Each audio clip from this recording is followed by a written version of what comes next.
পটলের চারা মূলত আমরা লতা কাটি, পটলের বীজ থেকে হয় না। পটলের চারাটা মূলত লতা থেকে হয়।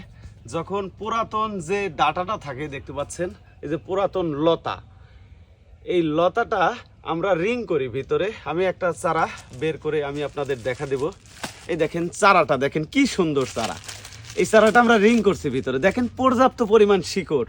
আর এই চারাটা কোনো ধরনের মরার ভয় নাই, জমিতে রোপণ করে দিলে সুন্দর হয়ে যাবে। দেখা যাবে যে এই যে কুশি নিয়ে চারা বের হয়েছে, প্রত্যেকটা গিরায় গিরায় থেকে পটলের চারা বের হবে। জমিতে যখন আপনারা পটলের চারা রোপণ করবেন, কোনো ধরনের সার ওষুধ দেবেন না।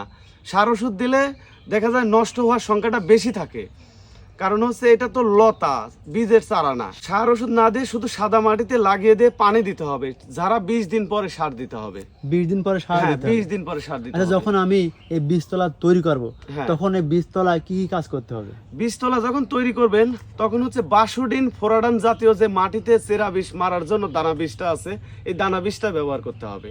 একটা চারা হ্যাঁ। যখন লতি দিই হ্যাঁ। কাগজের ভিতরে, হুম। তখন কতদিন পরে গাছে পাতা বা চারা রোপণের উপযুক্ত হয়?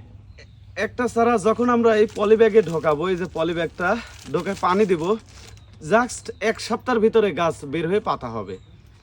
পাতায় কয় পাতা হলে রোপণ করার উপযুক্ত হয়? মূলত 3 থেকে 4 পাতা হলেই রোপণ করার ঠিক উপযোগী সময় হয়ে যায়। ভাই, যে পলিব্যাগ করেন, পলিব্যাগের ভিতরে কি কি সার দেন আপনারা? পলিব্যাগের ভিতরে মূলত জৈব সার, পাওয়ার সারটা আমরা ব্যবহার করি। রাসায়নিক সার দেওয়া যায় না? রাসায়নিক সার খুব কম ব্যবহার করি। জৈব সারের শক্তিটা ভালো হয়। গাছের চেহারাটা দেখেন মাশাআল্লাহ কি সুন্দর। প্রত্যেকটি পটলের চারা দেখেন কি সুন্দর চারা। এখানে কত হাজার পিস চারা দিয়েছেন আপনি? এখানে মোটামুটি 25,000-এর মতো চারা আছে। তো আর ভাই, আপনি এই চারা উৎপাদন করার জন্য কি জন্য উদ্বুদ্ধ হলেন? আমি এক সময় দেখেছি আমাদের গ্রামের লোক সব লতা রোপণ করতো। এখন লতা দেখা যায় যে পচে যায় বেশিরভাগ, বিশেষ করে। আর চারা যখন আমরা যত্ন করে বাড়িতে টপ করব, তখন একটি চারাও পচার ভয় থাকে না। তা এখন আপনি যে চারা উৎপাদন করছেন, গ্রামের একটা সাধারণ ছেলে, হ্যাঁ। এলাকাবাসী এটা কিভাবে নিচ্ছে?